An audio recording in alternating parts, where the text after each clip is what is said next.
When the summer months give way to winter, the drivers of the Grid Life iRacers League return to the racetrack in small mini-seasons over the course of the winter to keep their skills sharp for the summer racing season. Tonight, we begin a new championship, the Crowd Control Cup, using the FR500 Mustang and the iRacing Motorsport Simulation software. And we begin with our first round right here in Braselton, Georgia at Road Atlanta, one of the prime facilities in North American road racing. And it's the first of 4 rounds, which will take us all over the country, from southern Georgia to Circuit of the Americas in Texas, and then to Sebring, and then finally rounding out the season in Road America in Elkhart Lake, Wisconsin. I'm joined tonight by Jeff Roy, and my name is Kyle Heyer. Welcome to Sim TV. It's time to go racing for the second mini-season of the year. And Jeff, the Mustang is a great race car. It's also a very traditional race car. It's got an H-pattern transmission. It's got about 400 horsepower from a massive American V8 engine up front. It's a blast to drive around here, a little bit faster than the Miatas we used to race. Your thoughts, your expectations walking into our 3-round night, 15 minutes times 3 this evening? Yeah, I would say expectations are going to be pretty high because this is going to be a heck of a race. We have a lot of people. We have about, I think, 55, maybe 60 people. I'm not actually sure, but it's quite a bit of people. I mean, there's going to be some good racing. Turn 1's going to be crazy. This car is a little bit dancy, especially in the slow speed sections because it's got a live axle. So, I mean, there's going to be a lot of chances for people to spin. I mean, it's just going to be a very, very good race to watch. So, of course, Road Atlanta, we're going to take you to a track map and show you what this course is like. It's 2.5 miles around here, 12 turns around here, Jeff. But as we roll around to show you the first lap around, turn number 1 is a very fast right-hander. It takes you uphill. Should be about 4th gear, maybe 3rd if you're a little timid before you head up to turn 2. A left-hander, which leads into turn 3, a sharp right-hander over the crest. A big, tall curb there to jump if you want to be fast. Then down the hill through turn number 4. And the S's, which are basically a reverse version of Watkins Glen's, but a little bit more narrow and a lot more risk. As we head down to the exit of turn number 5, a left-hander that leads onto a short straightaway into turn 6 and turn 7. 2 right-handers that are spectacular passing zones in cars like this. And the exit of turn 7 brings you to an extremely long back straightaway up a hill and then down at the other end into your best passing zone around here, turn 10A. It's a sharp left-hander. It'll be about probably 3rd gear in these cars, 2nd if you're in traffic. And then turn 10B is the right-hander that takes you steeply uphill under a bridge to turn 11. That's at the crest. Then you head down into turn 12, which flattens out violently before leaning yourself right back onto the front straightaway. So this course, Jeff, one of the best road racing facilities in North America. I think it's drastically underappreciated for how spectacular it is to drive. I mean, I think turn 10A and 10B are going to be your best passing opportunities, but the first lap with 55, maybe 60 cars, can be pretty wild to watch. Yeah, no kidding. I mean, we're going to have to see how people get through because there's going to be a lot of probably pushing and contact to try and get through the first turn and especially make it all. But I mean, hopefully they'll go 2-3 wide because they can usually make it through there, but we'll have to see. I mean, it's going to be pretty interesting. Well, we think back to Grid Life Touring Cup that was here at the tail end of August, and the starts in that series were 3 and 4 wide. I think we'll see something very similar with a field that's double the size. A star-studded field here tonight. We've got all sorts of competitors from GLTC. Max Lupfer in the 688 is one of them. Justin Kelly making a rare iRacing appearance in his number 550 Murican Motorsports car. He's running 9th right now in qualifying. He'll probably get bumped down. Other GLTC competitors in here. DJ Alessandrini we already saw. He was making his laps. He'll be probably the driver to beat tonight. Rob Wilkinson's in the field with a beautiful Grid Life inspired livery, using that new spec map feature as he goes for a big jump at the exit of turn 5. One of the beauties of that new spec map feature, Jeff, is how shiny these paints can look. Probably one of the best improvements iRacing's made in a while. Yeah, I mean, it's one of the best things that I've probably ever seen in terms of the design aspect. I mean, the way that it works is you basically just put on like a color kind of, I guess it's like a shade kind of deal, like a shade map basically, and you kind of just use that as a way to choose between matte or chrome basically. And I mean, it's beautiful and it's really simple and it's a wonderful way to actually implement such a thing, Kyle. Absolutely, and another star that we haven't mentioned just yet, Tom O'Gorman, the IMSA Michelin Pilot Series competitor, in his number 94. As always, he's running 3rd in qualifying right now. He's going to be another tough one to beat. He and DJ almost religiously on iRacing in their off time, of course, during the summer months. Tom's running his Honda Civic TCR machine. This is not quite the same level of performance of that car in terms of cornering ability. This thing's pretty much just a brutish V8 straight line machine. So other drivers to keep an eye on, I think, tonight. Justin Hilly in the 39, in the MX-5 UK Challenge that we just finished up. He was consistently running at the front of the grid, almost won that championship. It was Robert Hartley that ended up beating him. So maybe he'll be another one to watch tonight if Alessandrini or Tom O'Gorman can't win. Hilly comes down the hill across the line for his second lap, and it's going to be a 1:32.091. Not good enough to improve on his previous lap time. James Coughlin in the 34. He runs 13th. He's heading down the hill in the S's here at Road Atlanta. A beautiful section of course. Big curbs here, but Jeff, I suspect these cars aren't really going to bother the curbs too much because they have a lot of suspension travel, and these things eat curbs for breakfast. Yeah, no kidding. When you're going through the S's section, for sure, you can stomp those curbs, and it doesn't really do anything to it at all. I mean, the only issue that you're going to have is possibly when you go a little bit wide and you get on the exit of, or the exit curb, get on one of those, you get a little bit loose. It can be a little bit sketchy just because you don't have as much grip. But basically, I mean, you can stomp the curbs on entry. It's crazy, Kyle. Andrew Lanning in the 49, again, a crossover competitor from the Washington, D.C. region SCCA iRacing League. They'll be racing from Silverstone tomorrow with GT3 machinery right here on SimTV at 8:30 p.m. Eastern Standard Time, so make sure you join us for that. Lanning gearing up for his qualifying effort. At the top of the board, you see DJ Alessandrini taking his rightful throne back after just missing out on the UK Tour Championship a few weeks back in the MX-5. Hilly, O'Gorman, Christopher Lapras, another D.C. region SCCA competitor. Reese Everard in 5th.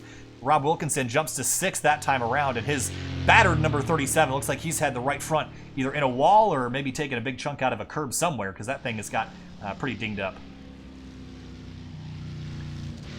I want to take a look at our track conditions before we get rolling tonight. And relatively cool conditions out here. 68 on the racetrack, 89 on the pavement, which means that'll be relatively grippy conditions. Now, the other discussion tonight, Jeff, is the format that we're running. Previously, it was a 2-race format, and you basically had race 1, which was 15 minutes, and then a second race, which is 15 minutes. Well, we're adding a third 15-minute race, the first of which does not count for anything other than bragging rights and to set your starting lineup for race number 2. So race 1 essentially is a 15-minute qualifying race that's really just for fun. Once we get to race 2, we'll run that one out, and that race finishing order will determine your starting order for race 3, except we'll have the top 10 inverted for that final points race. So 3 races, 2 count for points. The first one really just for fun. We're also going to do something new tonight. We're going to drag in a couple drivers that don't mind getting talked to mid-race. That'll certainly be interesting to say the least. 2 minutes left in qualifying. Not a whole lot of drivers still out there. Kevin Burke in the 47, off course in turn 1. When you look at this first corner, it's deceptively fast. It's uphill, it's right-hander. You throw the car kind of off balance on exit, especially if you clip that curb on exit. It's a fun corner, but it also leads to blind turn 2, which I think is going to be a troublesome spot on lap 1. Yeah, I mean, I think the blind turn 2, it's not too bad. That curve on the left side is a really good indicator for braking usually, as long as you can see it. I mean, a lot of the times if you're going to the right side, you really don't have a good braking spot at all, so it's very hard to actually aim. But I mean, I think most of the issue is probably going to be turn 1, just because you don't really have a good sight of the exit for the most part, and you don't really know where you're going until you actually get to just about to the apex. So we're going to have to see how that ends up going. Another thing to talk about tonight, other than the curb hopping, which we're going to see plenty of, is out-braking each other in these cars. Jeff, these cars do not have very good brakes. They're cast iron, old-fashioned brake rotors, and what that means is that we're going to see a lot of brake temperature built up. We got a camera right here on the right front. We're running with Kevin Burke right now as we head down the hill. These things are going to get red hot and glowing in almost every braking zone, and they will heat up your tires, and you will lose brake performance even over a short race. So I think it's important for these drivers to maybe not consider smashing that pedal through the firewall every time they need to stop. Yeah, I mean, the thing is, though, is you get the best braking performance when you smash it. So you're going to have to be able to balance that, because you get a little bit of better turn-in, obviously, if you don't heat up the tires as much in iRacing. But at the same time, you want to try and brake as much as possible. So doing dive bombs is probably it'll be an interesting thing, because you might lose a little bit in the corners. You saw Kevin Burke climb the hill in 3rd gear, then back to 3rd for turn 3, jump the curve there, then head down the hill. It's like threading a needle with a dishwasher heading down the hill. It just doesn't fit. This car is too big, and you see, Burke's going to slip and slide off course, and he's going to get the concrete. But qualifying is complete. It'll be DJ Alessandrini and Justin Hilly on your front row. We'll roll through the starting lineup here momentarily. But here we go. 15 minutes on the board. Remember, after this race is over, don't go anywhere. We're going to have 2 more 15-minute events after. Again, this race does not count for points. And we're going to line them up, rack them up, stack them up for 15 minutes. It'll be about a 10-lap race. We'll roll through our starting lineup here right now. On the front row tonight, DJ Alessandrini from Ohio in his number 5, right alongside Justin Hilly, another fellow Ohioan, in the number 39 on the outside of that first row. Yep, and Tom O'Gorman, P3, we'll see what he can do. Christopher Larpris, in P4. That is your second row. Moving on back to row number 3. 5th and 6th place will be Reese Everard in the number 7 from Michigan. Rob Wilkinson in the 37, photographer for Grid Life, and has a beautiful looking yellow and blue paint scheme. He'll roll off on the outside of row 3. And Ken's Husil in P7, and then Jack Tranter in P8, making out row 5. Row number 4. Row number 5 will be Max Lupfer in the 688. Andrew Lanning in the 49 will roll off in 10th. And we'll roll back to row number 6 here in just a moment as Jacob Price, Val DPH. We're going to let the rest of those scroll along the bottom of the screen here. There's a lot of them to go through, so if you're looking for somebody in particular, make sure you don't miss them. And look at this. Look at where the grid is lined up, Jeff. They are all the way, Max Lupfer's all the way, the front of the grid all the way down by the start-finish line. And the rest of the field's all the way back, almost in turn 10. That's how crazy it looks right now. Yeah, I don't know if I don't think there's many races that have actually gone for this big of a field here. So, I mean, we're going to have to see how this does. Well, standing start as well. That's going to be challenging to watch for sure in these big cars. Slipping that clutch and getting up to speed. We're about ready to go racing for 15 minutes here. The Grid Life iRacers Crowd Control Cup. Again, my name is Kyle Heyer, joined tonight by Jeff Arroyan. The rest of the field scrolling along the bottom of the screen, waiting for the red lights to come on. About 10 seconds left in the gridding process for almost 60 cars, 60 FR 500 Mustangs, getting ready to go racing. Red lights are on, waiting for the green. Here we go. Crowd Control Cup, the Grid Life iRacers, second season of the winter. Here we go. Green flag flies, and we're racing at Road Atlanta. Everyone throttling up. Look at this. It's absolute chaos as they stream towards turn 1. 20, 30, 40, 50, 60 cars down to the first corner. Man, that's crazy to watch. Cars off left and right. We're going to focus on the ones that stay on the course tonight as a couple get together heading off into turn 1. We're going to stay focused at the front so we don't miss anything important. Looks like Justin Hilly was the one to get out in front as they all climb through turn 3 and down through the S's. Oh, big mess at the top of the hill. Wow. That was a nasty accident there.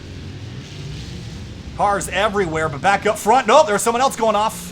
Jack Tranter in the 19. He's crashed at the exit of turn 5. But Justin Hilly gets away. Top 3, Hilly, Alessandrini, and O'Gorman. Didn't see who that was. I think somebody got into the side of somebody else there. Oh, Lapras. P8, maybe? Lapras spun out. He's off the racetrack now. Top spot, though, is where we're going to focus. Hilly and Alessandrini, Tom O'Gorman side by side, leaning on each other down the back straight here, Jeff. Oh, they've been trying to make it 3 wide. This is going to be an interesting spot. I don't know how they've been trying to get through this. 3 wide for the lead. Here they come down to turn 10A. It's Tom O'Gorman deeper on the brakes. Hilly's going to back out of it. And you see in the background the rest of the field coming on through.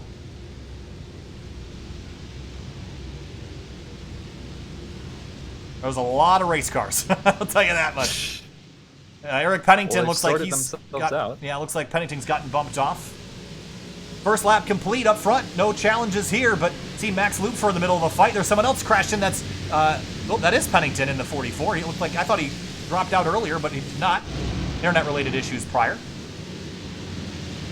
Andrew Lanning in the 49 gets by Ken Houseal, who's got a bunch of nose damage on his Warbird-inspired Mustang. So he's been into the back of somebody or vice versa.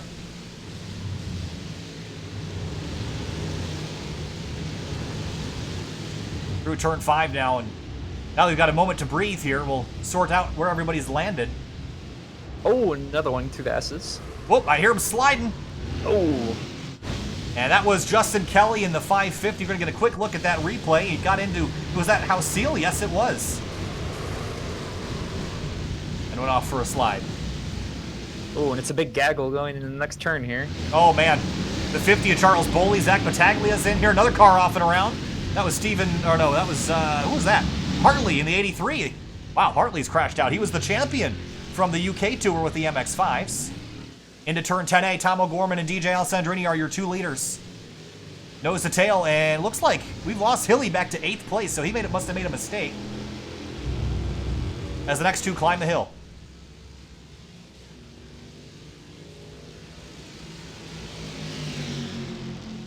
Nose to tail, Tom O'Gorman and Alessandrini, these guys are friends on and off the racetrack. But fierce competitors at the same time, especially in iRacing, where Tom especially gets incredibly competitive. You know, he's a professional race car driver. He comes to the sim, and he's got pretty stiff competition here, and DJ is one of those guys that just loves to beat Tom.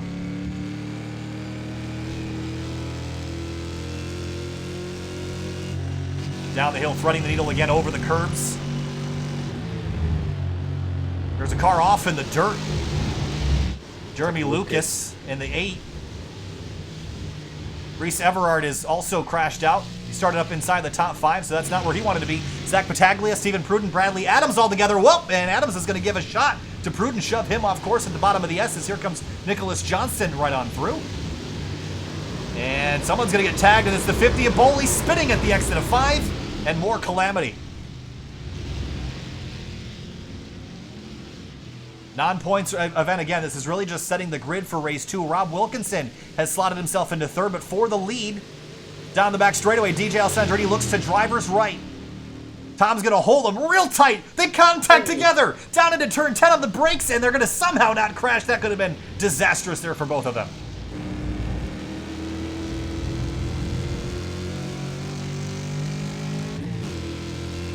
Leaning on each other for sure, nose to tail. DJ out, dropping the wheels off in the dirt. 10 minutes to go. Swings to the inside for turn 1. Here he comes. Can't make it stick. Yeah, a little bit wide there. Drop the tire off in the dirt. Let's jump back a little bit deeper in the field. Find Ken House-Seal, Val DiPietro, James Tack, Jacob Price, James Coughlin all in a fight through turn 3.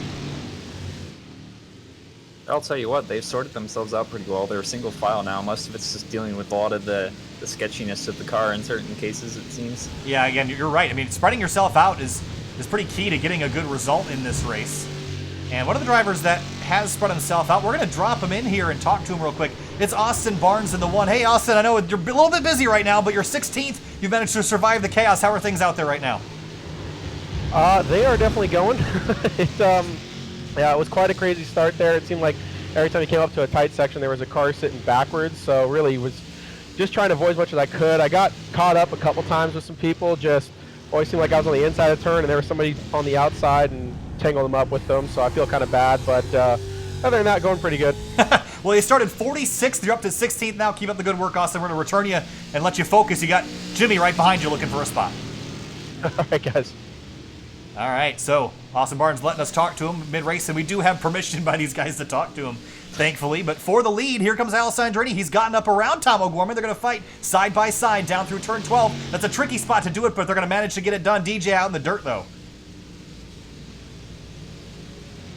Car around. Almost got the run. Yeah, Max Lupfer, he spun out in turn 10. We're going to go back up to the lead, though, because DJ's going to cross over Tom for the lead. An epic battle at the front. Oh. It's real tight. Into turn 3. These two are so equal right now. About halfway through this race in about a minute.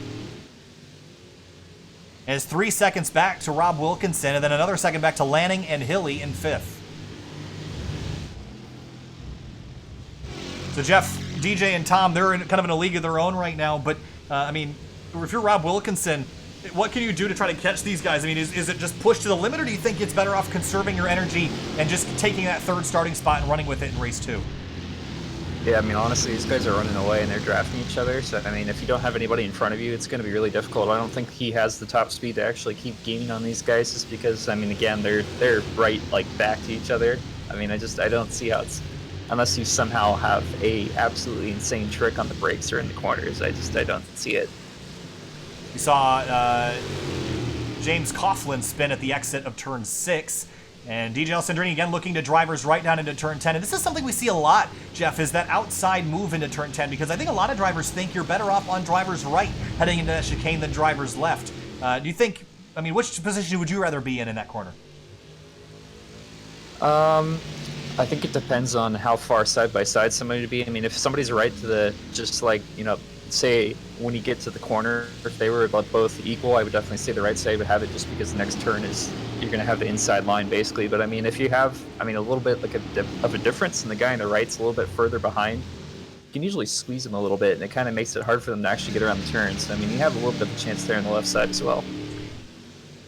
Down the hill in the S's again. Tomo a little bit wide through turn 3. That's let DJ close right back in. There are some good battles throughout the field, but we don't want to miss the one for the top spot. And if this ever gets boring, we'll take you somewhere else. But so far, these guys have been putting on one heck of a show. Some lap traffic up ahead to deal with as well. DJ setting up turn 7 beautifully here. It's all about getting the torque on exit, finding the right gear, and not spinning the tires. Yeah, no kidding. You can really spin up the tires easily, especially with that live axle. I mean, it's honestly, it's pretty ridiculous to do, especially when you're in second gear coming out of some of those turns, but it also heats up the tires so much that you get a little bit loose. Well, I mean, I guess it could theoretically help with the cornering, so you get a little bit understeer, but we'll have to see. Side by side, you mentioned how far alongside, that's going to matter, but DJ's almost clear of Tomo into turn 10, but might have driven in a little bit hard, but no, he's going to have driver's right for turn 10B. Up the hill now, Tomo tries to get the power down, but I think DJ's going to have the lead now. We'll have to see. They might go 2 by 2, or 1 by 1, excuse me, into this turn here. Tomo trying to hang on. DJ clears. Tomo going to try to cross over. DJ goes defensive. Downshift. Hard right over the curb. Is Tomo to look in 3? 5 minutes to go. Doesn't quite get it. Oh, man. DJ a little bit wide at the exit of that corner. That's going to let Tomo close down the hill again.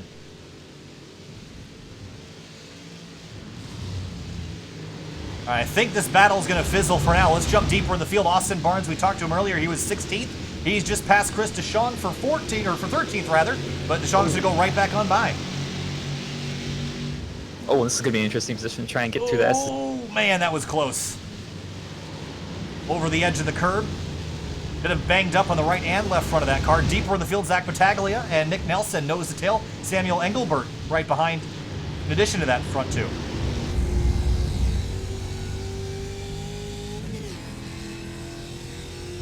Kevin Burke and Gil Winningham trading spots up for 11th spot. Burke spun the tires a little bit on corner exit. You see DeShong moving over to the right. I don't know if that was defensive or if he missed a shift or something, because Barnes going to drive up on the left and take 13th back away.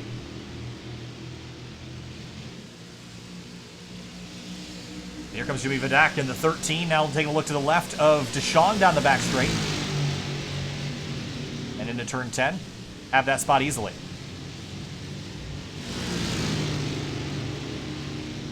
Nick Nelson in the 663 started his night in 27th. He's gained 8 spots. He's up to 19th.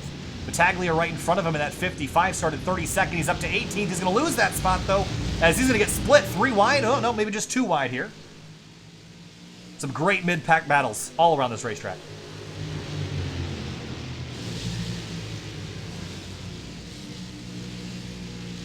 I think that's Charles Boley. Oh, that's Stephen Pruden in the brightly colored, that magenta, green, and blue camo.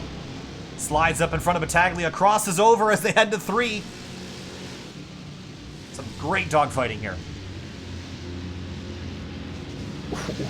That was close. Yeah, a bit of contact there as well. James Coughlin in the 34. Remember, we saw him spin out earlier. He's got a bunch of front-end damage. Kevin Burke looks like he's under attack now from Barnes as they head down the back straight. So this is really all just a qualifier, Jeff, for race 2. So, I mean, we saw qualifying speed be a factor in setting up for this race, but now we're going to see your race results set you up for race 2. You see a big mess behind him. Oh, Kevin Burke's in it. Chris DeShong's in it. But this is setting you up for qualifying for race 2. So we look at guys like Christopher Lapras, who should have qualified up towards the front. They're going to be all the way at the back of the field, which is going to make things very, very interesting come the start of the second event. Yeah, I mean, especially if everybody rejoins back in, that's going to be a heck of a push to try and get through the field and all that kind of stuff. I mean, you're going to have to get through, say, 40, 50 cars. I mean, that's just going to be insane, and I hope we get to see that. Up the hill now, Rob Wilkinson has been chasing Justin Hilly as Hilly got back around. He slipped back to about 8th spot for some reason right at the beginning of the race. We didn't catch why he slid back, but he's up to third again. Meanwhile, for the lead, we left you for a couple minutes. Nothing much has changed up here. It's still DJ Alessandrini and Tom O'Gorman nose to tail. Justin Hilly running about a tenth slower than Tomo. DJ 2/10 off of Tomo at the moment.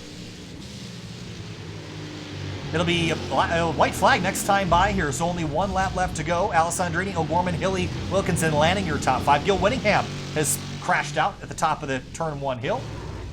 Actually, this is in turn 2 was the impact here.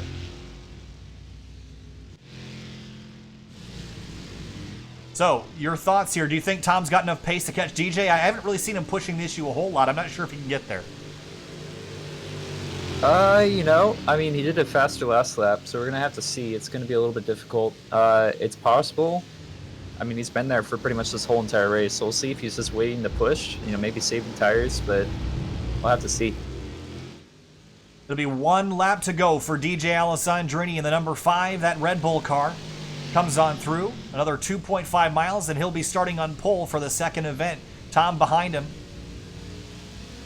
Throughout the rest of the field, no other battles are extremely close. Chris DeShong has just blown a motor in that 41, so that car is going to limp home. Rob Wilkinson and Andrew Lanning. Lanning has had a spectacular race so far. He started the night in 10th up to 5th and putting pressure for 4th. See Justin Hilly up the road was slipping and sliding. He's got those rear tires all greased up.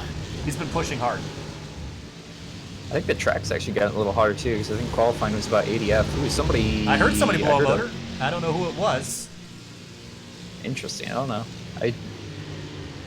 Wasn't one of our front runners, thankfully. It's still Tomo and DJ. It sounded like it. Yeah, it did sound like it was coming from that area. Last straightaway for these two leaders.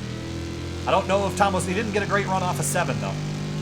Yeah, it doesn't seem like he has enough of a, or, well, too little of a gap, I guess that's the way to describe that, but it doesn't seem like he's going to be able to catch up. Down the long back straightaway. Tomo's going to get a big head of steam here. I just don't know if he's going to have enough in the braking zone to get by DJ. He might have to set him up. He's going to take a look. Now back off. Hope DJ overdrives it, but that's a rare thing for DJ to do. Good run out of the corner for Tom O'Gorman. Checkered flag going to be waving this time by DJ Alessandrini. Is going to win race number 1 here tonight. Tom O'Gorman comes home in second, only 2/10 back. Justin Hilly comes down the hill in turn 12. Third place for him, then Wilkinson and Lanning. How about Val DiPietro, Jacob Price? These guys fighting for 7th all the way to the bitter end. Yeah, no kidding. Now, how about Johnson and Austin Barnes? Austin Barnes started 46th. He's about to finish 12th. Yeah. How did he do that? That's unbelievable. And he'll come home in 12th spot. That is amazing. Brad Adams in the 69 started 17th, gained a couple spots to 13th. Samuel Engelbert comes home in, I believe, 16th spot. He started 31st. All right, well, that was kind of wild. First race down. Here's a look at your race results. Only one lead change. It was between DJ and Tom. Hilly finishes 3rd. Some surprises. Some drivers have a lot of work to do in race 2. Certainly, Robert Hartley, who finished 35th. I know Eric Pennington didn't get the finish that he wanted. Neither did Brandon Abbott, Ryan Carwile. I know Drew Cleaver was having some hardware issues, which meant that he didn't get to even start this race. And another driver, Christopher Lapras, started up inside the top 5, ended up 46th, 9 laps down. So not really the race that he wanted to have. How about that? Is that high enough adrenaline for you, Jeff? Yeah, it's definitely. That was a definitely. You know, okay. Honestly, I didn't expect that much of. Gosh, that was a lot of action. There was a lot of people spinning. I didn't actually expect that many people. That was crazy. I mean, there's a huge chunk of the field that we're going to have to see what they do in the next race here. Yeah, well, the next race is actually going to count for points. Again, this one just set the grid for the second race. No points assessed for this one. This was just for fun. Race 2, it'll be for our first point scoring event of the Crowd Control Cup season. So we'll be back with you in just a couple minutes for the second race. So just hang tight. If you want to watch something in the meantime, it'll be about 5 to 10 minutes. You can head on over back back to our homepage on youtube.com/SimTV Broadcasting, and Finian Dakuna is showing a Fuel Mission 22 Cup Series race from ISM Raceway. It's their penultimate round of the season. They eliminate 2 more drivers in their Fuel Finals chase system. So make sure you go and check that out and tell them you said hi over from the Grid Life stream. We'll be back in just a few minutes. Stay with us.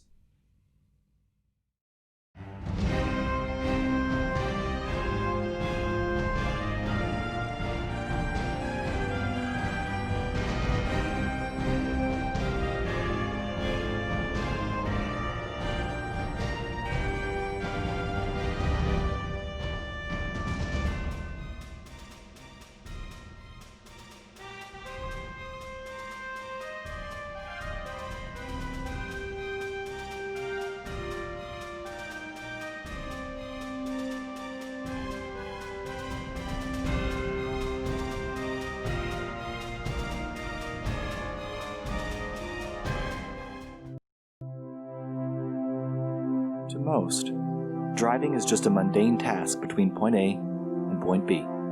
Nothing more. It's the frustration of traffic at 8 a.m. The feeling of sickness on a long ride. The car? Just a tool. It's supposed to be practical, reliable, and fast. But the speed is really the reason cars exist. Born out of a necessity to make that A to B trip just a little bit faster.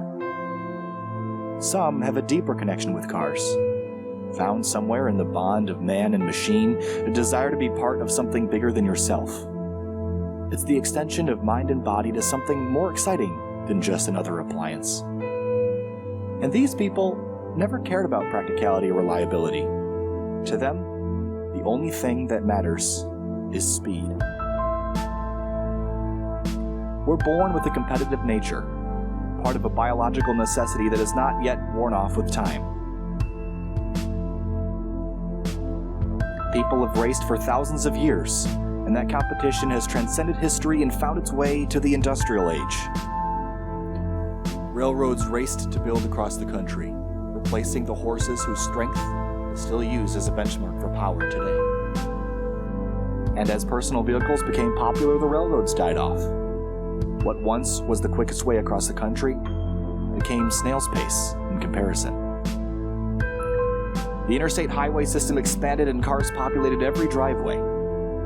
And the competition between types of transport quickly transitioned into the race to have the fastest car. Bragging rights.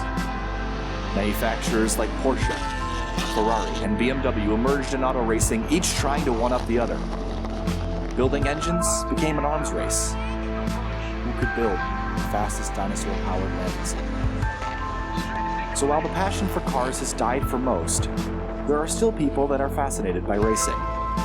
The sights, the sounds, the smell of burning rubber and spent race fuel lingering in the air, this is what attracts us to the sport of auto racing. We are empowered by drivers that climb in impossibly fast cars and put everything on the line for the sake of competition. Drivers who know that one slip-up can lead to disaster.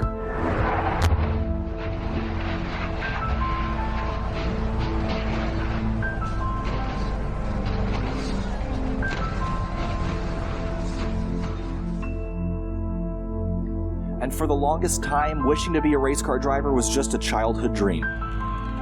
All we could ever be was a spectator. Opportunities? Limited and expensive. Reserved only for the who's who of the racing world.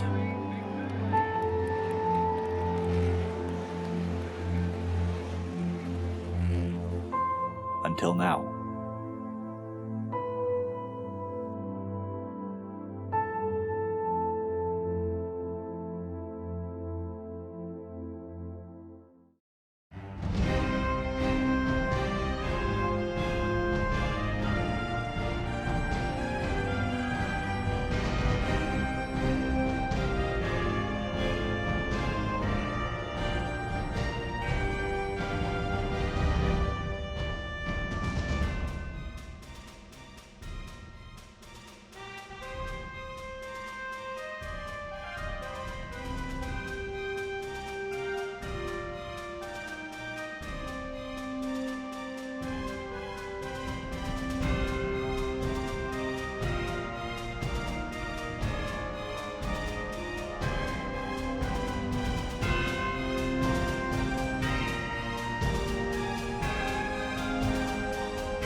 Welcome back live to SimTV and Grid Life iRacers Crowd Control Cup from Road Atlanta. My name's Kyle Heyer, joined again by Jeff Roy, and as we get prepared for our first points event of the night, another 15-minute race from the 2.5-mile Road Atlanta course in Brazelton, Georgia. Conditions have changed a little bit, Jeff. We've dropped about 10 degrees of track temp, but we got, again, about almost 60 cars joining us for this race. Race 1 was pretty wild. Do you think race 2 is going to be crazier, or maybe a little bit less crazy now that people have got some laps around the track? I mean, I would imagine that because this is a points race, it's probably going to be a little bit more intense, and people are going to probably want to try and get more positions. And especially because the pack is not mixed up, this is also going to be like kind of double, I would say. They're going to have to see. All right, checkered flag waves on the warm-up. It's time to grid them up. And again, your starting lineup is based on your finishing position from race number 1. And again, this finishing position of this race will determine your race 3 grid with the top 10 inverted. On the left-hand side of the screen is your starting lineup. We're going to let that scroll through for a moment. And it's DJ Alessandrini on pole. Tom O'Gorman starts in second. Then it's Hilly, Wilkinson, Lanning, Hausil, DiPietro, Price, Dice, and Johnston, the rest of your top 10. All right, here we go. Take a deep breath, everybody, because it's about to get wild for another 15 minutes. About 20 seconds left in the gridding process. We took one last look at the track conditions. 70 in the air, 78 on the racetrack. It's almost 20 degrees cooler than it was for race 1. 49 drivers. Jack Tranter at the tail, and Gerald Nembard at the tail in 50th.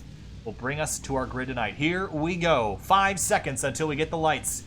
DJ and Tom going to lead us off. They had a spectacular battle in race 1. We'll see if they continue it for race number 2. Lights are on, waiting. Jump start by the 56 rather.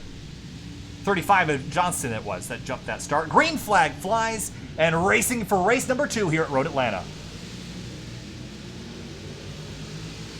Crazy start as everyone gets up to speed here and a little bit more orderly towards the middle of the field, but towards the back I see someone splitting about, maybe are we 4 or 5 wide here in the middle? This is crazy as we head up to turn 1. Oh man, that's a heck of a pack through turn 1. There's a little bit of people going wide. Yeah, someone spinning off, but DJ's free and clear of the top spot. Everyone else heads down the hill towards turn 5 now. I think we got some more cars through that time than before as we get on our first lap. There's definitely some more contact in the back. Couldn't tell who it was, but there was quite a bit more there. Austin Barnes started 46th in race number 1, ended up finishing in 12th. He started in 11th tonight. He's already 8th, gained 3 spots. He could be inside the top 5 here by the end of this thing with how good he has been so far. Out to his outside is Val DiPietro on the 102. He's getting past. And a long run down the back straight. Some more cars. John Nichols around. Oh, he's just real slow out of turn 7. It was Christopher Lapras. No, Alfred Rodriguez that spun at the exit of turn 7. Front 6 have broken away. It's Rob Wilkinson that brings up the tail here in that group. And then right behind, it's Austin Barnes up to 7th spot. He's got Bob Dice to his inside as they head through turn 10A and 10B.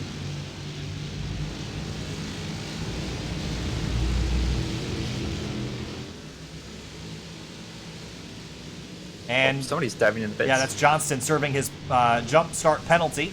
Bob Dice on the inside of Austin Barnes down the front straight, trying to grab 7th spot back. And Barnes looks like he's going to give it up, but drive in hard on the outside of turn 1, trying to rotate that car through the center, right out to the edge of the curve. And then into 3, side by side, Dice on the inside, Barnes knocking over some cones on exit. DiPietro and Dice still side by side through the S's here at Road Atlanta. Then right behind them, Jacob Price, Bradley Adams in a 4-car fight. Jimmy Van Ack, Nick Nelson, Deshaun Battaglia, and Boley all in this mix. Oh, there's already a lap car. Lucky he's getting out of the way. DJ Alessandrini won the first race tonight, continues to lead this one. Heading back towards that battle with Deshaun Battaglia and more. These guys have been racing fiercely tonight, and unwilling to give any space here as they run, and 41's off a little bit wide of the exit of 7, drags some dirt back on course.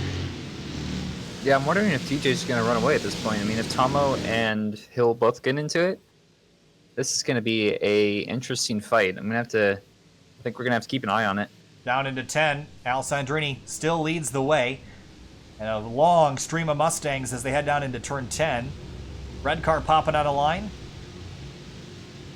And Kevin Zoo in the 33. How about someone else in the background jumping into, diving into a corner? That was Promo Ravi and his 9 Lives Racing sponsor 98. I didn't see him at all in race number 1, but race 2 started 29th. He's up 7 spots to 22nd place.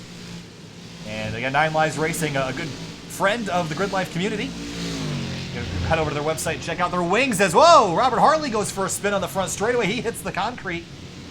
And just like race 1, race 2 is going to end in disaster for the 0-3. Battaglia and Deschong fighting door to door as they head down the hill.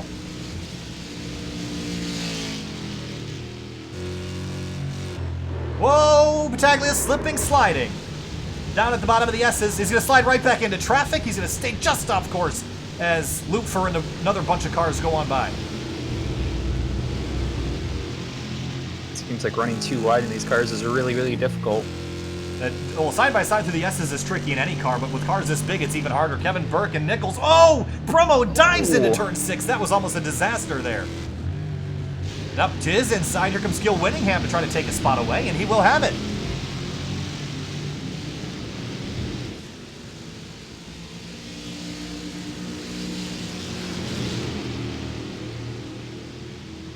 Kevin Zoo and that's Charles Boley side by side in the red number 23. 33 versus 23 in the braking zone in turn 10. Oh, Boley's a little bit late on those brakes. Glowing rotors on both those cars.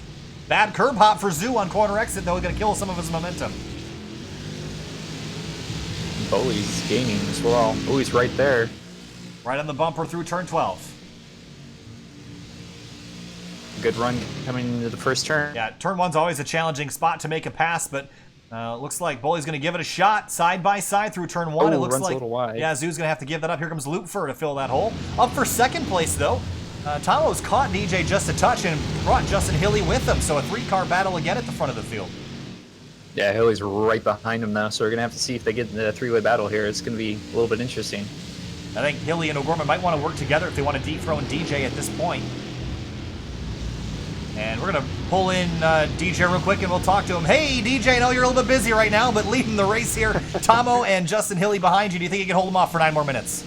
I don't know. They're closing in. I was up by like 1.2 seconds, but Tom's got kind of a little bit of a run right now. It's hard to defend. It's hard to defend on the back straightaway here. Do you prefer driver's left or driver's right as a defensive move into turn 10? If I have overlap, I want the outside.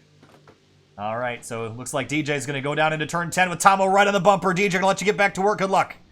All right, thanks, guys. Leading the race and talking at the same time, and looks like Gerald Membard, who started at the tail, he has returned to pit road. Jorge Ortiz, oh, look at this fight down the back straight. Back for 27th and 28th. Look at this, Jeff. Look how crazy this is. Stephen Pruden, Ian Schaefer, Dustin Michael, Ryan Carwile, all in this group. Oh, a big dive. Yeah. Oh, man, that's that Schaefer in the 47. Somehow made it work. Pruden had to back out of it to avoid contact there, but oh, the 6 and 34 make contact on exit. Michael gets run off course just a touch.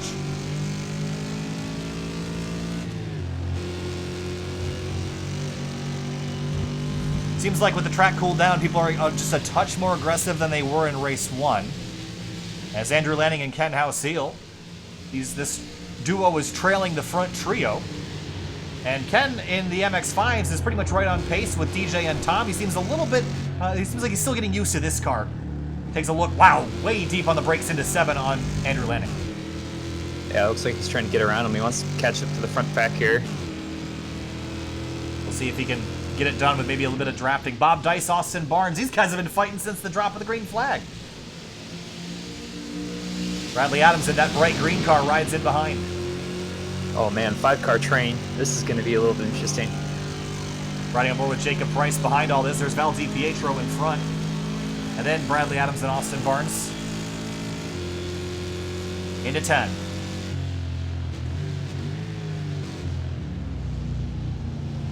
Left and back to the right. Clumsy in these cars. Someone had to pull off to the side. I think that's a lap car getting out of the way. These cars are just not comfortable in corners. They slide around uncomfortably. They bounce. They take weird bounces. They love curbs, but they're just very awkward cars on the tighter and twistier parts of the circuit, but that's what makes him so much fun to race. Here comes Nick Nelson up the inside of Jacob Price. Held it a bit tight, and Jimmy Vidat comes up the outside in the 39 car from 13th.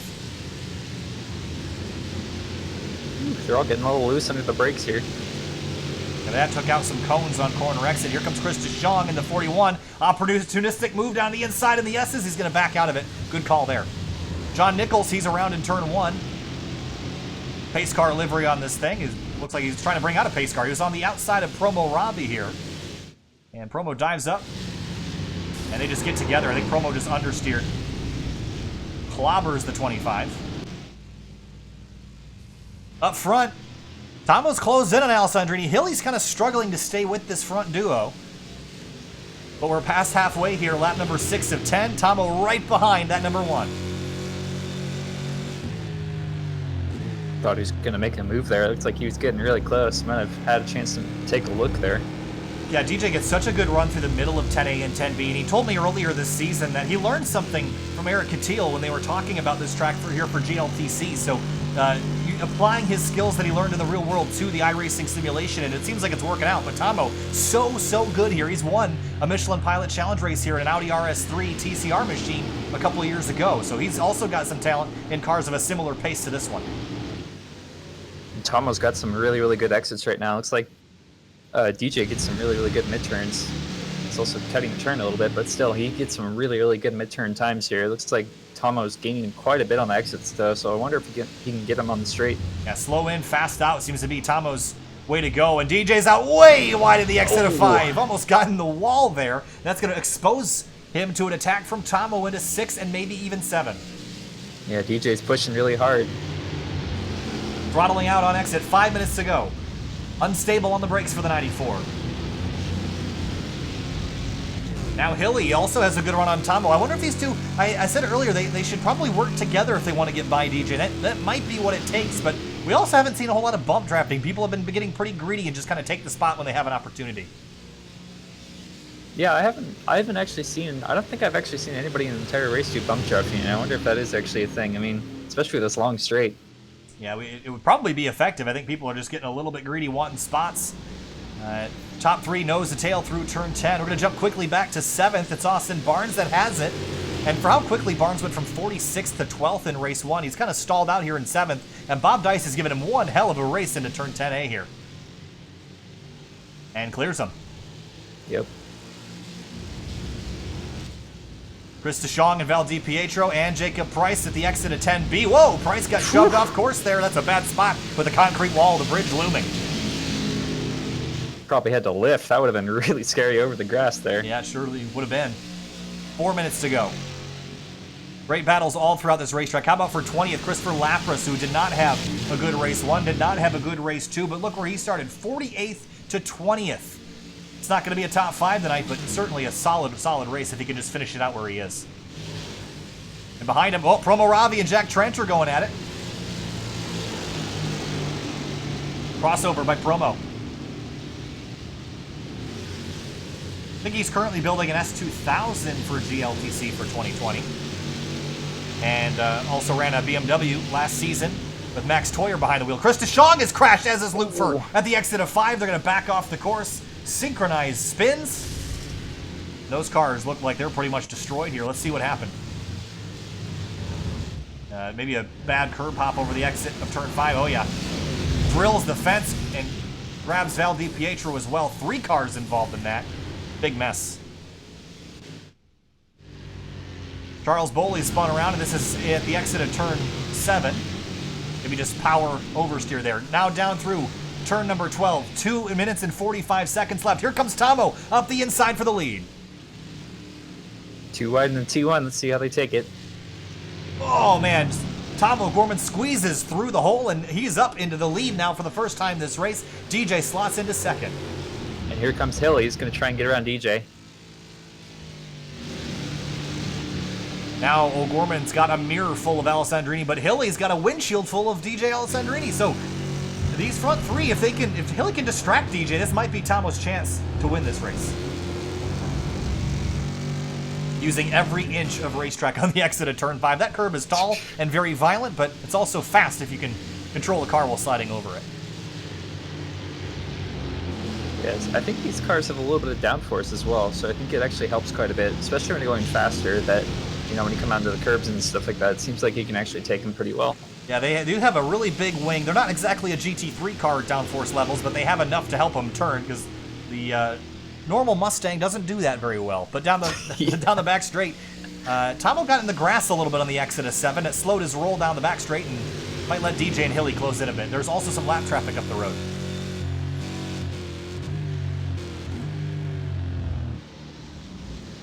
Ooh, DJ right there again. Yeah, he's so good through the chicane complex. Now they crest the hill. This will be our last lap. White flag in the air, lap car off in the dirt, letting on the front 2 by. Here we go, white flag in the air, and Dom's gonna go defensive down the front straight. DJ swings back left. Looks like a little bit of a bump there. I'm sure these guys will get physical. Tomo a little bit wide on the exit of 1, climbing the blind turn 2, setting up for 3, then down the S's.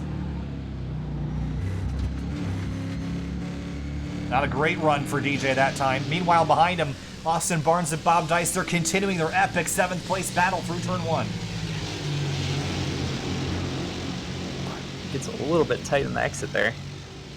I think Barnes might have the preferred line here as he can just get in front of Dice through 3. He does. Ooh. And here comes Bradley Adams. Opportunistic move, gets into Dice. Dice slips and slides. Can he hold save it? No, not quite. Oh. And he's going to slide. Gets away from the wall. Oh, he's going to grab some pavement there in the chicane. He'll lose a bunch of spots, but he'll be able to keep rolling. Turn 7 for Tomo Gorman and DJ Alessandrini. White flag. DJ's going to have a huge head of steam. Tomo's going to have a hard time defending this one. Let's see if DJ is the draft. It's going to be really, really close. They're going to be going 1 by 1 down this, probably down to this turn. We'll have to see. Oh, here he comes. Driver's right. Inside. Yep, driver's right for DJ. He said if he had overlap, he wants to be here. Can Tomo defend? Final chicane. Oh. Bit of a shove, and DJ's off on the curbs. I think it's going to be Tomo now. Over the top of the hill. Hilly's going to get him. Hilly comes for second. Side by side through the grass. Down the hill, Tomo Gorman wins for 2nd place. Beaten and banging to the line. I think, who got it? Who got it? Hilly got it by 24 thousandths of a second. That was awesome stuff there. Still battling throughout the rest of the field. Zach Battaglia in the 42. He's 17th in his Boli Pro Moravi, Brennan Abbott, and a couple more.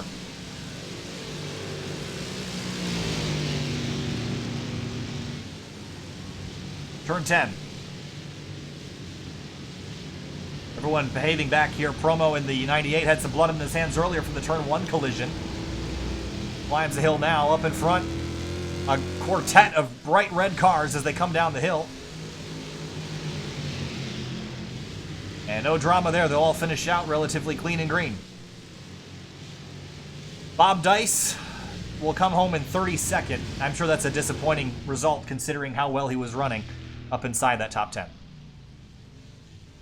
Here's a look at your race results. That was a spectacular race. That was probably one of the best Grid Life iRacers races I think we've seen, period, in the 2 years that we've been doing this. So Tomo Gorman gets it done 9/10 of a second in front of Justin Hilly. DJ Alessandrini 9/10 behind that.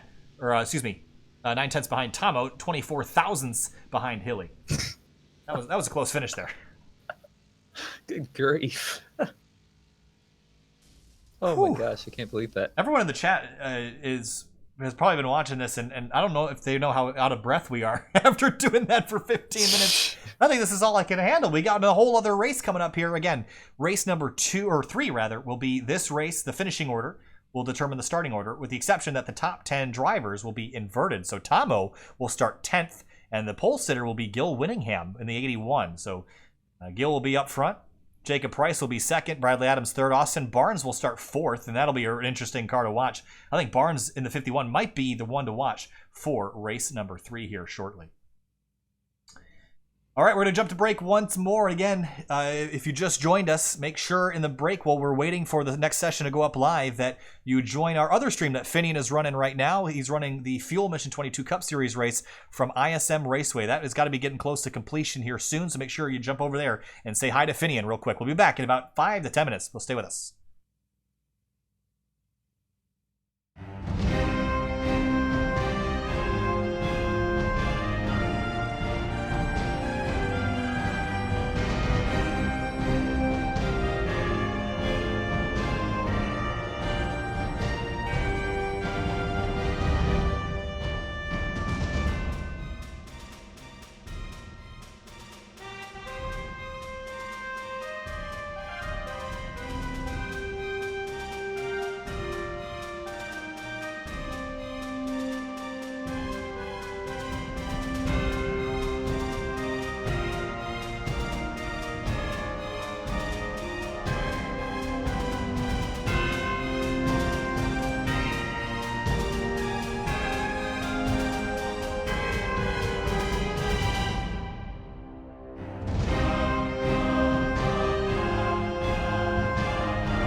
Welcome back live to the Grid Life iRacers Crowd Control Cup for the final race of the evening here. It's race number 3 that is set by the finishing order of race 2 with the top 10 inverted. It'll be Gil Winningham on pole for this third and final race of the night, our second points event.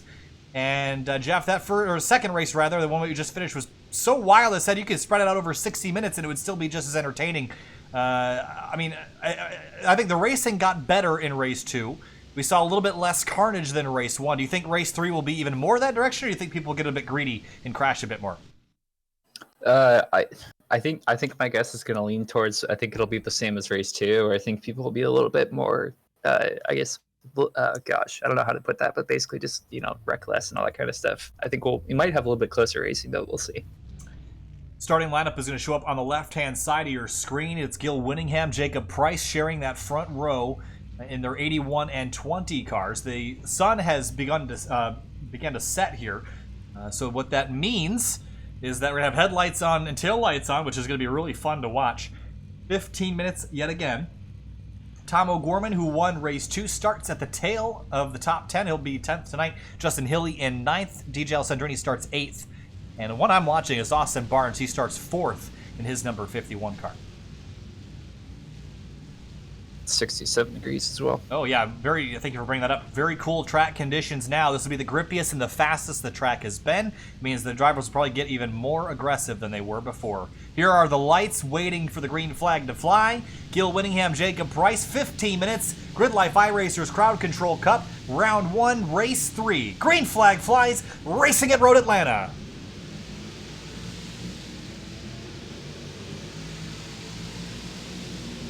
Another frantic start as everyone powers down towards turn number 1. 2 and 3 wide. 3 wide for the lead as they head down there. That's Winningham in the middle. And no, that's Barnes is going to slide off the track. And they're going to clobber the inside wall in turn 1. And they're going to be stuck all the way to the end of the field here. Rob Wilkinson in the middle of that. Justin Hilly gets shoved by Ken House-Seal. And more cars all over the place as we climb through turn 3. Oh, another one way off finesses there. That's Jimmy Vadak. He's going to slam in the concrete as well. Ian Schaefer. Ooh, that sounded bad. Is to come back on course. Everyone trying to squeeze into a hole that isn't there. Cars everywhere here as the field enters turn 6. Jacob Price leads the way. I think we were done crashing cars for the short term. Reese Everard in the number 10. That's that bright yellow car on the outside of Ryan Carwile, that blue 71. Car off course, that is the 8 of Jorge Ortiz. And DJ's in the pits. Uh-oh, DJ. Looks like DJ might have gotten crashed out. Yeah, big damage on that car. So that's going to be big in the points. He's going to finish almost dead last here in this one. Jacob Price leads them into turn 10. The field streams on through, headlights ablaze. Bob Dice in the 32. Remember, he had a horrible finish in race 2 because he got wrecked out the last lap of the race, and here he is in 20th. He started in 31st, 11 spots in 1 lap. Meanwhile, for the lead, here comes Lanning up the inside.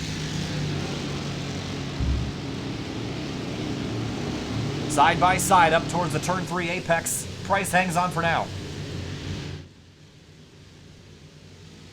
Rob Wilkinson sits in 5th. Tom O'Gorman from 10th to 6th in the early going. Down the S's now, landing all over Price, forcing him out over the edge of the curb. Oh man, they're using every inch of available racetrack. Ooh, Ken and Hilly. Yeah, House-Seal. Hilly's going to bad. Ooh, a little bit of dive. He dove in there on Andrew Lanning. Couldn't make it stick, though. Tucks back in line. Front 8 or 9 cars all line astern as they fire up onto the back straightaway. Oh, this is going to be a huge draft fest. Let's see what happens here. Oh, yeah. And again, the drivers from behind are experiencing even more draft than the driver in front of them. That draft kind of multiplies the farther back you go throughout the field. Jack Tranter in the 34 was quick in the UK Tour in the Mazdas. Never really got the finishes he deserved. Tom O'Gorman, race 2 winner, rides in 6th. We head down the hill. Here comes House-Seal on Lanning for 2nd. He grabs the spot. Tomo dives up the inside for 5th. Ooh. Clobbers Hilly, and they both spin in turn 10. And they're going to get back on course, but lose. Oh, and it was 4 wide. Oh, man. Top of the hill. All sorted out now, but Tomo. Oh, a little bit of a bump in the front there. Well, Nick Nelson and Jack Trainer got really close. They're going to try and Oh go through no, wide in Price turn is off. one. The leader just ran off the course in turn 1. Just drove off. And he's going to lose 1, 2, maybe 3 spots here as Tranter's going to... Oh, Tranter did hold up a bunch of guys. Somebody else looks like Rob Wilkinson. Yeah, Wilkinson's off. That's big damage. That might be a retirement for that car. Lanning chasing Ken House-Seal now. Price falls to 3rd. Yeah, and those two are gone. This is going to be a heck of a battle trying to get back to him. Through turn 6 now. Carlos Boley in the 25 looked like he's gone around for a slide. That's at the exit of turn 5. Spots losing left and right and drives into the wall. Oh, Stephen Pruden's going to go around for a loop off the 28. That's Kevin Zhu that got into him. They're going to straighten him back out. 3, 4, 5 wide as they get it collected. The damage has been done to the 36. Oh no, more cars! Wilkinson and Ryan Carwile get together. Lanning to the inside of House-Seal for the lead down in turn 10. Brake rotors glowing on these cars. Oh, House-Seal has a swing right to avoid contact. Yeah, Lanning left him some space there. See the brakes still glowing red hot even as they crest the hill. They're leaning on him so much. Eric Pennington is stopped. Spun out in turn 10. Abbott and Dice pushing and shoving. Bob Dice has come from a long ways back, and here he is in 14th. He's up gained 17 spots in the early going. This has been a great run for him. Next loop for Promo Ravi up the road, fighting for 9th spot here.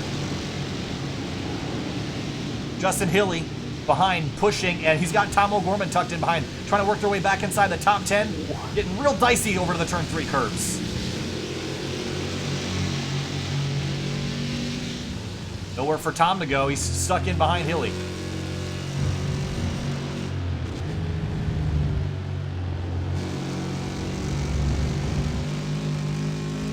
See the damage on their left rear of Hilly, but now Tomo's going to swing back to the right. No challenge for the lead just yet. It's still House-Seal by 0.8 of a second. Tomo deep on the brakes for turn 6. He's going to pass Hilly and set his sights on Lufer and Promo. Yep, see what he can do in the straight. The brakes on these cars are absolutely getting torn to shreds in these short races with everyone leaning on them quite so hard. Still glowing even on the straightaways. And here comes Max and Promo side by side. Competitors in GLTC and now in the Grid Life iRacers Crowd Control Cup. Watch the brakes in the braking zone here. Glowing red hot.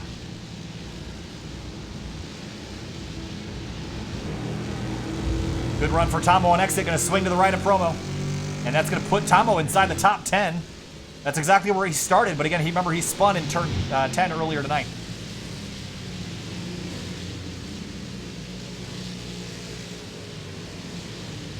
House-Seal leads the way. Lanning closed the gap in turn 3, but kind of threw it down to the inside and wasn't able to make it stick, so he lost actually a bunch of ground at the exit. And Trainer's now going to try and catch up to Andrew. It looks like this is going to be a little bit of an interesting battle. Yeah, it's Jack Tranter in the 34. Captain Crunch truck, or I was a truck. These things look like trucks. They're so big. Riding in 3rd. And Tranter's had a pretty solid night other than his mistakes. He's been quick. He started 14th up to 3rd now. And actually starting to put some pressure on Andrew Lanning. Yeah, he's there. Another driver that also has kind of had a bad night is Christopher Lapras, and he's rebounding quite nicely. He started 13th up to 5th now. He's got Nick Nelson and Reese Everard right behind him. Lapras isn't actually that far behind, so I do kind of wonder what he can do here. He might have a good chance. He's been getting some pretty good lap times in, so. Yeah, not too far off the pace. Meanwhile, for 2nd, Tranter all over the back of Lanning through the 10A and 10B complex. Down the hill now. 7 minutes to go, about halfway through this race as we cross lap number 6. Kevin Zhu, Brandon Abbott, this is for 14th into turn 10. Right in front of them, Bob Dice. Look at the run that Kevin Zhu got through the middle of the corner, but just nowhere to go because the Dice machine was in his way.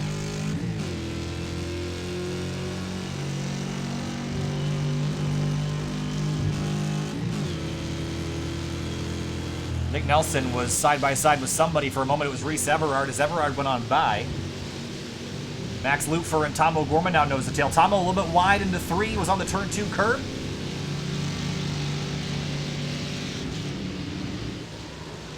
I heard someone sliding up the road. I didn't know who it was, but whoever it was saved it. These guys up front are running away. They really got to start catching up here. Yeah, top 3 have pretty much set sail, and House Seal has been putting in a great laps the past few times. 2/10 quicker than Lanning last time out. Lanning is now 1 second back. The fight right now is for second. Lanning and Tranter only separated by a few tenths of a second. Here's Bob Dice and Kevin Zhu still going at it. Bob Dice has had an extraordinarily entertaining evening tonight. Yeah. It's gone from 31st to 13. Yep, and internet connectivity issues there for him for a moment. Devin Burke, Max Lutfer, this is for 7th, and Tomo's going to take a look down the inside. He might try to follow on through, and he will.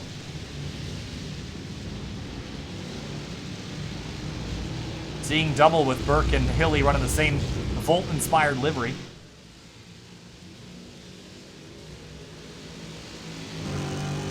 Tomo setting He's up. got to run. Yeah, he's gonna set up a look down here into 1, I would think. Here he goes.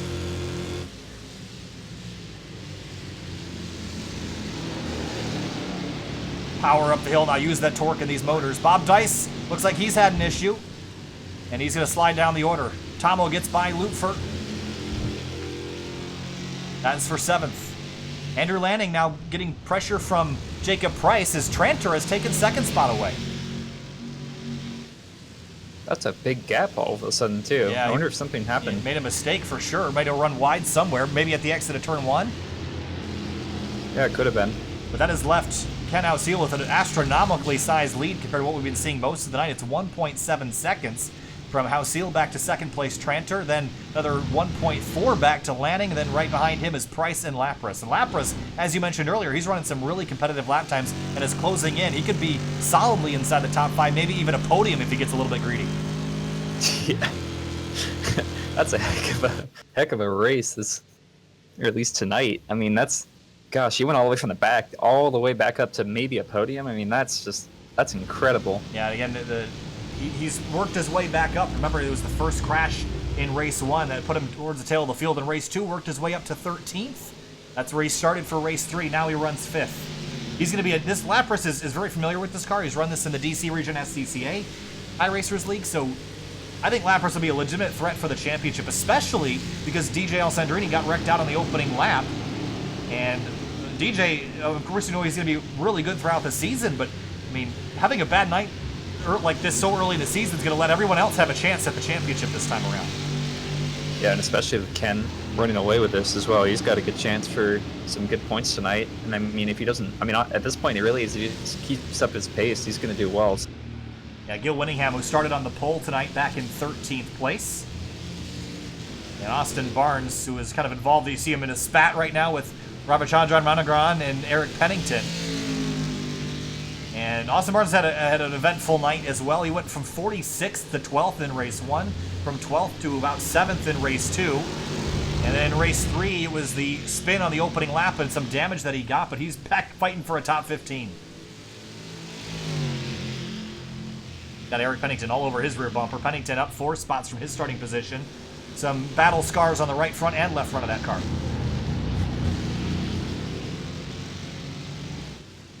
Ravi in the 98. Started 19th up to 12th. This is a good run. Just put his rig back together this week. His first time back in the Grid Life iRacers Championship in some time. And probably having the time of his life right now. With running this part of the field is always entertaining because you always have someone to race with. And Kevin Zhu now putting some pressure on Winningham.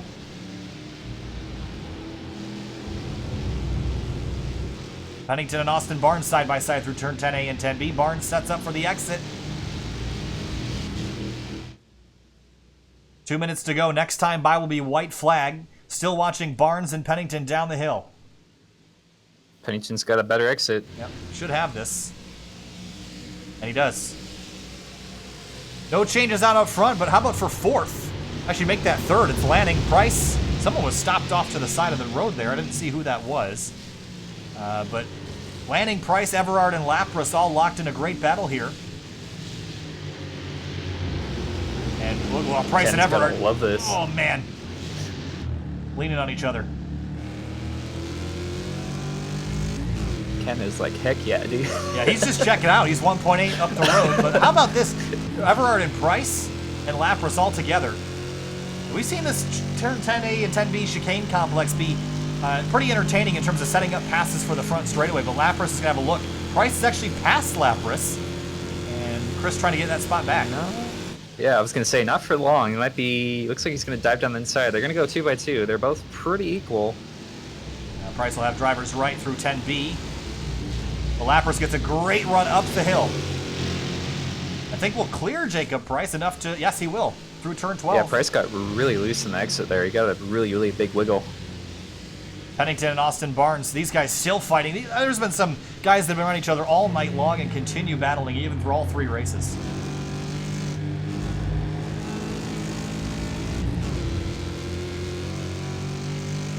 Even deeper in the field, Ryan Carwile, Nation Slovene for 23rd.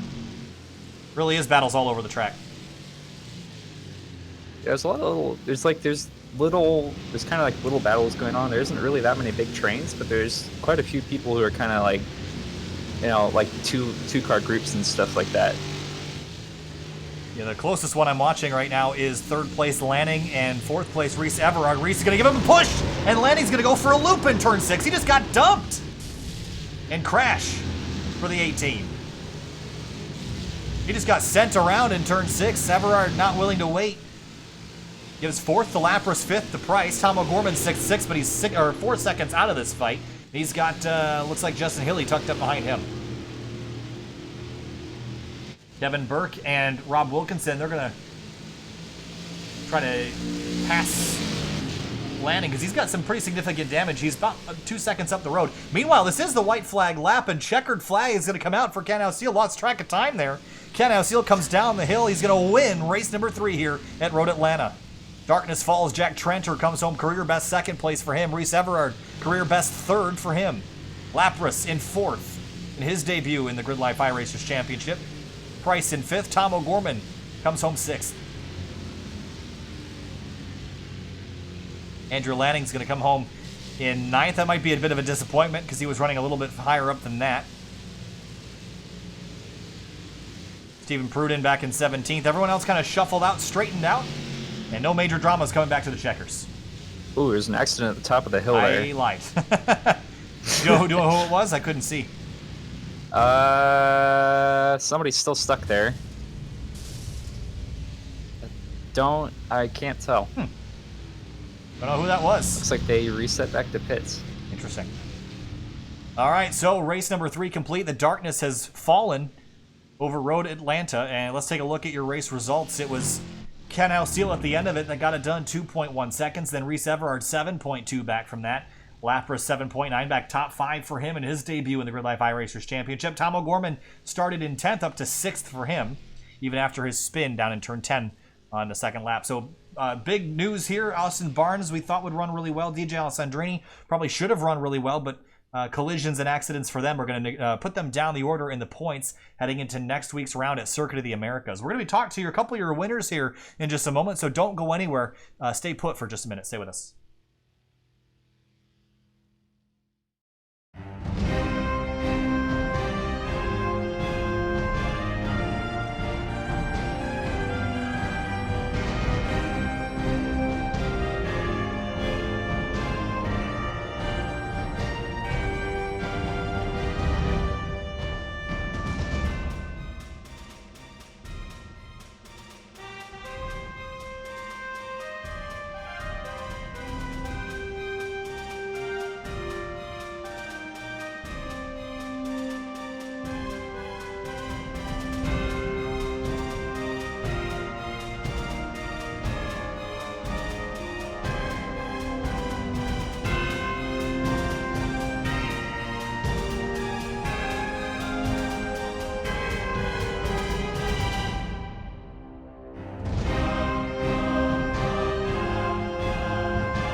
Welcome back live to Sim TV and the Grid Life iRacers Crowd Control Cup. We're here with our race 2 winner, Tom O'Gorman. Tom, you started race 3 from 10th spot. Had a bit of an issue down there in the chicane with Justin Hilly, but fought back for a 6th. Walk us through running with 50 cars here at Road Atlanta and how tough it was to make your way back through the pack. It wasn't too bad actually, because we had a bunch of attrition between. I think I rejoined in about 18th, and at least 5 or 6 of the positions I got to regain were attrition more than anything. But I feel really bad about touching Justin because I was just in too deep on the brakes trying to get around Rob. Couldn't get the car stopped. But race 1 is my first ever legitimate Grid Life iRacers win, so I'm pretty happy with that. And we'll focus on that one. We head to Circuit of the Americas next week. I know it's a track you're very familiar with and very fond of. Your chances at winning there next week, you think you got a good shot? I hope so. I mean, I feel a little more competent in the Mustang than I do in the Miata, being able to actually battle on my own merit rather than just wait for people to make mistakes. So I'm hoping this gets me some momentum on the rest of the races. All right, Tom. Hey, congratulations on your race wins. We'll talk to you later. Have a good night. Thank you, sir. Absolutely. Moving on now to our second place finisher in our final race. It's Jack Tranter in the 34. Hey, Jack, it's good to finally talk to you here in the interview booth. And when you have an interview with us, it's usually a pretty good day. Second place in race 3 after some crazy first couple rounds. Walk us through your night in that last race. Yeah, I mean, it's good to finally talk to you guys, not in Facebook after, complaining about how I messed up. So, yeah, this is much better. But, yeah, I mean, the first race, I did mess up, and I thought it was going to be another one of those nights. My lack of practice the whole week, I just tried to jump on. But I worked my way from 50th up to 14th the second race, and then capitalized on some crazy stuff happening in that last race and worked my way up to second. But, yeah, so far it was a good night, so can't complain. We head next week to Circuit of the Americas. It's a bit more of a technical racetrack, and these big cars don't really seem to like cornering a whole lot. How different do you think that race will look from a carnage standpoint and a nutrition standpoint? Oh, boy. Well, the walls are a lot further away, so hopefully we can have some people maybe surviving a little longer, but I don't think that'll stop anybody from making any more aggressive moves, so it'll be just as entertaining. All right, well, hey, congratulations. Good luck next week. We'll talk to you later. Thanks. All right, moving on now to Bob Dice, who ended up finishing race number 3. Where were you, Bob, in that third and final race? Looking down the order, I don't even know where you finished. All the way down in 32nd? That can't be. You had such a good race all night long, racing with Austin and some other guys around you, but some of the races didn't end quite like you wanted. Just walk us through how crazy it was out there and how hard it was to stay on course with so many other cars. Hey, Bob, you got a copy? Yeah. Oh, there, sorry.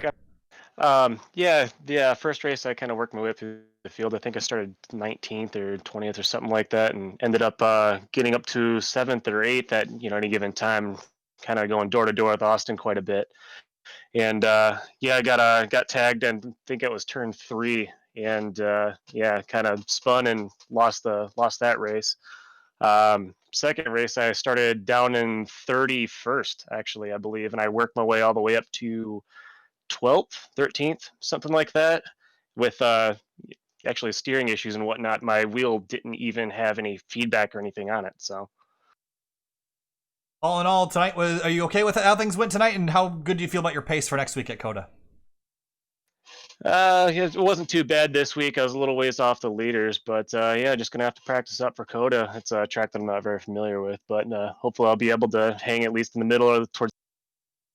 All right, hey Bob, congratulations on the runs that you had tonight. Some great racing. It looked like a lot of fun out there. We'll see you next week at COTA.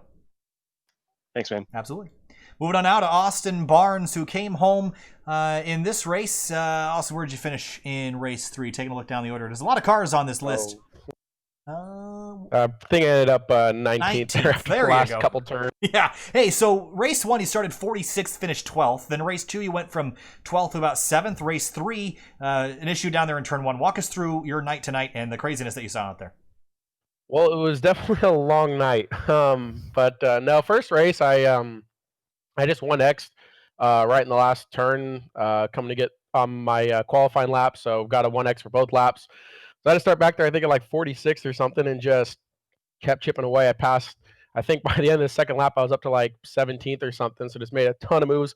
Cars kept wrecking, and I just I kept picking off spots there towards the end of that race, was just cars wrecking. And then second race started 12th, got up there to like I said, I think 7th there, and me and Bob were having a heck of a battle. So we kind of let everybody else get away from us, but I mean, they were all pretty fast. I don't know if we caught them, so it was much more fun racing side by side with him. And then that third race, like I said, started fourth there. Just got a hell of a start and had to run at the leaders. Went down the inside of Gill and pretty much door to door with him. And I don't know. It's kind of a tough racing deal there. I feel like I was all the way against the curbs on the inside, and he just kind of tucked in a little bit tighter than he thought it should be. But also in the same sense, it's lap one, turn one. Should I have been there in the first place? So it's kind of up for debate. But I just knew there's a lot of fast guys behind us that were way quicker than I was going to be. So it was my one chance to get out front and try and dictate the race. So I tried to take it. So we head into Dakota next week. Then it's Sebring and Road America. Are those tracks you think you can win at? Because this car seems to suit you pretty well. I don't know. It's funny actually. Pretty much all of those tracks I've never really raced in iRacing or in real life. I didn't think I was very good at the Mustang before tonight. I also thought I was terrible at Road Atlanta before tonight. So maybe I can keep the momentum going. We'll see what happens next week. All I know is I'm going to plan on really botching the heck out of qualifying and then try to race my way back to the front. All right, Austin. Hey, good luck next week. Thanks for talking to us. Nice job tonight. Thanks, guys. Last driver to talk to tonight will be Ken Ausil, who won race number 3. It was the largest win margin of the night, Ken, but it didn't come without a little bit of work towards the beginning of the race. Walk us through how crazy it was out there for you and your race win at the end of the night. Yeah, that first turn was that was something. As soon as it started happening, I'm like, I need to back off, and thankfully got through it okay. And unfortunately for everybody else in front of me, they pretty much didn't. And then the rest of the race went pretty well. A couple of mistakes in turn 1 where the grip was so high, I just kept hitting the inside curb and ended up catching Andrew out, but otherwise went pretty well. Next week, we head to Circuit of the Americas, a lot more technical than this track. How do you think this car is going to do there, and how do you think you're going to fare? I think the car will do well there. It's actually surprisingly slow. I don't remember. It's been a long time since I've driven this thing until tonight, so I forgot how slow it was in a straight line, but it drafts really well because it's about the aerodynamics of a refrigerator. So it should be a fun battle next week. All right, Ken. Hey, congratulations. We'll see you at COTA. Thanks, guys. Take it easy. Absolutely. All right, Jeff. Hey, that rounds it up tonight. 3 insane races. It's now pitch black here. Can't almost see anything around Road Atlanta right now. Your thoughts on a crazy night and your thoughts on COTA next week? Yeah, I mean, I think turn 1's just going to be like a photo shoot. I mean, that's just going to be absolutely insane. We're going to see all those cars, especially if you have a camera set up at the top of the hill and just look down. I mean, oh my gosh, that's going to be a heck of a shot. And then especially if you can get, I mean, I can't imagine seeing 50 cars going through turn 1 and all that stuff. I mean, that's just going to be absolutely mental. So it's definitely looking forward to that. Mental might be putting it lightly. Make sure you join us next week. It'll be 9:10 p.m. Eastern Standard Time right here on Sim TV. Make sure to join us tomorrow at 8:30 p.m. for the Washington, D.C. region SCCA running GT3 at Silverstone. Thank you so much for joining us. We'll see you next time. Have a great night.